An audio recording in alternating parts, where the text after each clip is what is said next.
JJ आपण जड़े हास्य अभिनेता 1983 मसीह आप भक्त सालेबग द्वारा ओडिया सिनेमा जगत में पाद देते जेजे केमती मन भर इच्छा जागृत था मुझे गोटे अभिनेता हेबी लोक हसैबी कारण मुझे कहली इंटरव्यू हसैवाटा बहुत कष्ट तो हास्य अभिनेता हे गोटे कमेडी किंग हे गोटे अभिनेता हे केमती आपण मन जागृत था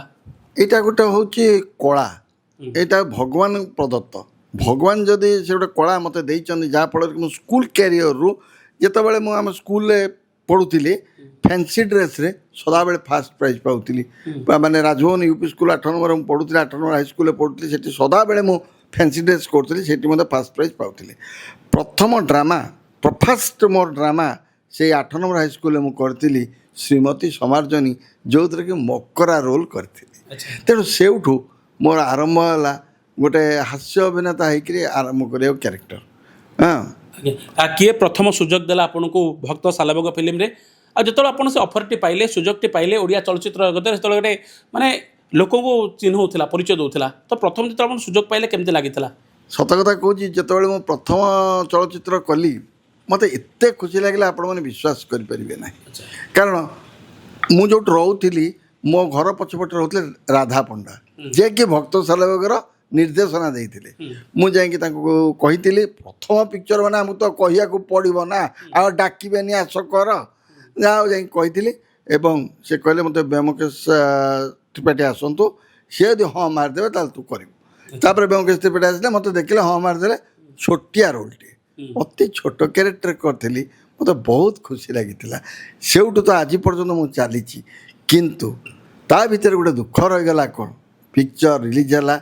बापा गीत भक्त सालेबगर गीत भजन तक शुणी बापा से देह खराब पड़ते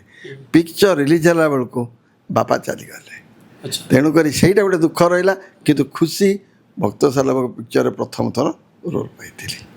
जे आप प्रथम भक्त सालेबग फिल्म रे सुजोग पाइले से उत्तम महांती थे उत्तम महांती से सर्वोत्तम थे गोटे कमर्शियल हिरो जो ओडिया जगत को प्रवेश कले कौटना कौटी समस्त को बांधि पारुले तो प्रथम फिल्म आप सहित थिला तो केमती थिला से फिल्म स्मृति आउ केते पारिश्रमिक मिलता भक्त सालेबग आपन को मत पारिश्रमिक किसी मिली ना प्रथम फिल्म मोर भक्त सालेबग मो पारिश्रमिक किसी पाई ना मुझे कह ना जमा पाई ना तापर नेक्स्ट रोचे आप मत पचारे उत्तम महांती मो सहित कौन केमती नुआ मोर तो प्रथम फास्ट पिक्चर तांकर व्यवहार केमती सी तो सर्वोत्तम केमी कौन व्यवहार आप पचार बढ़िया जिनस पचार मुझे विषय टी छोटिया गोटे पद कहूँ समस्ते देखो उत्तम महांती अनिता दास व्योमकेश त्रिपाठी राधा पंडा सब्यसूची महापात्र समस्ते खाया बसता जो लंच टाइम समस्ते खाया बसुँच से बड़ बड़ आर्टिस्ट चेयर पड़ी समस्ते बस खाया समस्ते खाऊँ तो आम तो नुआ आर्टिस्ट जो सब बढ़ा होता है आम से चलीगलु से थाली धरी ठिया हेलु आमको तो से कई आणिकी देवेनि खाइबू अमक करू समक कर जो बढ़ा बढ़ा होता से ठिया खाऊ हाँ तो उत्तम भाई का नजर पड़गला मुझे ठिया खाऊ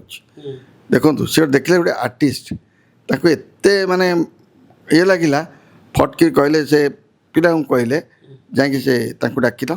अरविंद को डाक दियो ठीक आसिया मुझे चेयर दियो चेयर देले एवं विश्वास कर पाखे मत बस खाया दे कहले ये बस खा आमरी पाखे तू आज बस खाइबू देखो कि हृदय माने सतरे वास्तव जीवन से जन हिरो वास्तव जन हिरो बोली भाविया उचित समस्ते कारण से फिल्म हिरो अलग कथा से होचंदी हृदय हिरो सतरे समस्त हृदय को से किनी पारछंती अच्छा तापरे जे आप पछक फेरी ना गोटे पर गोटे सिनेमा कर दंडा बालुंगा कले दंडा बालुंगा आज एमती कई व्यक्ति नथिबे कि दंडा बालुंगा सिनेमा देखि नथिबे आजिका जेनजी मध्य दंडा बालुंगा सिनेमा देखुचंदी तो से फिल्म रे केमती स्मृति थिला आ से फिल्म रे मध्ये आपण किछि पारिश्रमिक पाइथिले हां प्रथम जो सालेबग कली तापरे राधा पंडा सब्यसूची महापात्र मु शंकर जत बड़ बड़ आर्टिस्ट मैंने मिसिक गोटे ड्रामा कलु सूचना भवन फिल्म जर्नालीस्ट एसोसिएशन तरफ गोटे ड्रामा करूँ मोर क्यारेक्टर था पानी देवी चाकर क्यारेक्टर पानी देवी चुपे बसबी पानी देवी चुपे बसबी पानी देवी मैं विरक्त लगे राधा ही कहले कौन कि क्यारेक्टर देच खाली किसी कथा नहीं खाली पानी दौर बहुत विश्वास करेनि से क्यारेक्टर देखिकी बसंत नायक जे कि बड़ माने ओडिशार कह गोटे बड़ प्रोड्यूसर ब्रजराज मुवी ता संगे आम मोहम्मद मोहसिन से ग्रेट डायरेक्टर से 2 जन साधु मेहर 3 जन सिलेक्शन कले जे आपको ନିହାତି ଆମେ ଫିଲ୍ମରେ ନେବୁ ଏବଂ ସେଇଠୁ ଠିକ୍ କଲେ ମୋତେ ନେଇକରି ଗଲେ ଦଣ୍ଡାବାଳୁଙ୍ଗା ପିକ୍ଚର ପାଇଁ ତଥାପି ମୋର ବିଶ୍ୱାସ ନାହିଁ ଏଡ଼େ ବଡ଼ ବ୍ୟାନର ଯେଉଁଠି ବଡ଼ ବଡ଼ ଆର୍ଟିଷ୍ଟ ମାନେ ପାଇବା କଷ୍ଟ ତ ମୁଁ ସତରେ ପାଇବି କି ମିଛରେ ପାଇବି ମୁଁ ଜାଣିପାରୁନି ତଥାପି ସେମାନେ କହିଥିଲେ ତଥାପି ମୁଁ ଟିକେ ମାନେ ଭାବୁନଥିଲି କାଳେ ମୋତେ ନେବେନି କି ତ ବିଶ୍ୱାସ କରି ଥରେ ଶୋଇଛି ସକାଳେ ଉଠି ଦେଖିଲା ବେଳକୁ ସେତେବେଳେ ସମାଜ ଯେତେବେଳେ ତ ଏତେ ମିଡ଼ିଆ ନଥିଲା ତ ସମାଜରେ ବାହାରିଛି ଦଣ୍ଡାବାଳୁଙ୍ଗାର ଶୁଭ ମୁହୂର୍ତ୍ତ ଯେଉଁ ବାହାରିଛି ଯେଉଁ ମୁହୂର୍ତ୍ତ ହବ ବୋଲି ତା ଦେହରେ ସବୁ ଆର୍ଟିଷ୍ଟ ମାନଙ୍କ ନାଁ ଅଛି ମୋ ନାଁଟା ଅଛି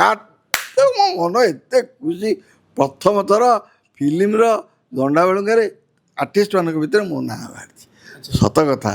ସେଇ ଦଣ୍ଡାବାଳୁଙ୍ଗାରୁ ମୁଁ ଆଜି ଆରମ୍ଭ କରିକିରି ବାଳୁଙ୍ଗା ଟୋକାଟା ଆରମ୍ଭ କରି ଆମେ ତ ଟୋକା ସ୍ୱର୍ଣ୍ଣମାର୍କା ଏବଂ ବସ୍ ପିକ୍ଚର ଏବଂ ଆଜି ପର୍ଯ୍ୟନ୍ତ ମଧ୍ୟ ମୋର ଚଳଚ୍ଚିତ୍ର ଗୋଟାଏ ଗୋଟାଏ କରିଚାଲିଛି